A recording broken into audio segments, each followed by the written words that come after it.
పసుపు సాగు కోసం యంత్రాలు, పసుపు సాగు నాయకత్వం వహిస్తున్న రైతాంగానికి, ఆదూరు ప్రాంత రైతాంగానికి అవినభావ సంబంధం.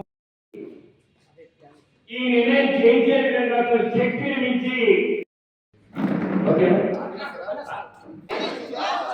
సాధించుకుందాం రైతు ఐక్య పోరాటాలు కీలకంగా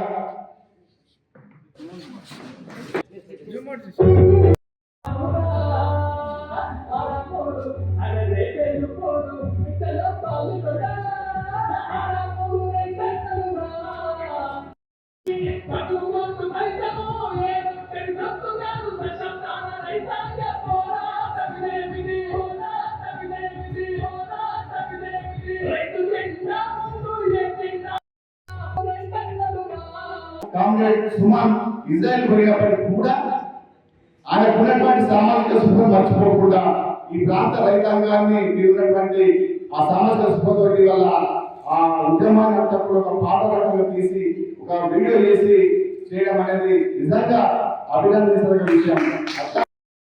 రైతులు కనుక సంఘటన ఉండకపోతే ఈ వ్యవసాయాన్ని ఈ దేశంలో అతిపెద్ద వ్యవసాయం ఏదైతే ఉందో 70% వ్యవసాయం అతి పెద్దగా నడిచేటటువంటి భారతదేశంలో మిగిలిన ఏదైతే ప్రభుత్వ సెక్టర్లను ప్రైవేట్ పరం చేసిందో మిగిలిన వ్యవసాయమే.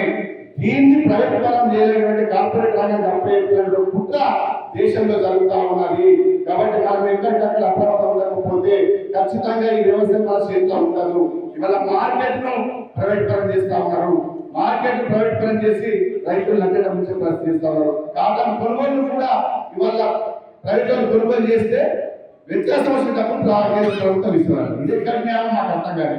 అంటే ఈ ఒకటి మొత్తం వ్యవసాయాన్ని తండ్రిగా అనిపించేటట్టు చేసి వ్యవసాయం వదిలిపెడితే దీనంతా కూడా కార్పొరేట్ రంగంలో పోతే ఆ భూమికి సంబంధించిన వాళ్ళంతా కూడా ఏదో ఒక డ్రెస్ చేసుకొని మరి కూలీగా మారేటటువంటి పరిస్థితి రేపు రాబోయే రోజుల్లో ఈ దేశంలో రాబోతున్న విషయాన్ని ఈ ప్రాంత రైతాంగం, రాష్ట్ర రైతాంగం తెలుసుకోవాలని చెప్తా ఉన్నాము. ఇవాళ ఏదైతే దేశవ్యాప్తంగా ఎంఎస్పీ కోసం పోరాటం జరుగుతా ఉన్నదో ఈ ప్రాంతంలో కూడా పట్టుదల కోసం జరుగుతా ఉన్నదో ఆ ఎంఎస్పీ ఎవరైనా కొనని పంటలు కానీ ఎంఎస్పీ ప్రొటెక్ట్ అంటారా ఖచ్చితంగా రైతుకు అందినటువంటి చట్టం వస్తేనే రైతుకు లాభం. లేకపోతే పేరుకి ఎంఎస్పీ పెంచి ధరలు ఇచ్చి కొనుగోలు చేయకపోతే రైతు రాకపోతే మన రైతుకు మిగిలేదు. కాబట్టి ఏ ధర నిర్ణయిస్తారో ఆ ధర రైతుకు వచ్చేటటువంటి చట్టాన్ని తీసుకురావాలని చెప్పేసి సందర్భంగా కేంద్ర ప్రభుత్వం డిమాండ్ చేయాలి. ఆ దిశగా మనమంతా కూడా రైతులంతా కూడా మన పోరాటాలు కొనసాగించినటువంటి మాట చెప్తూ మీ అందరికీ అవకాశం ఇచ్చినటువంటి మీ అందరికీ కూడా ఉద్యమ బంధంలో చెప్తూ ముగిస్తా ఉన్నాను.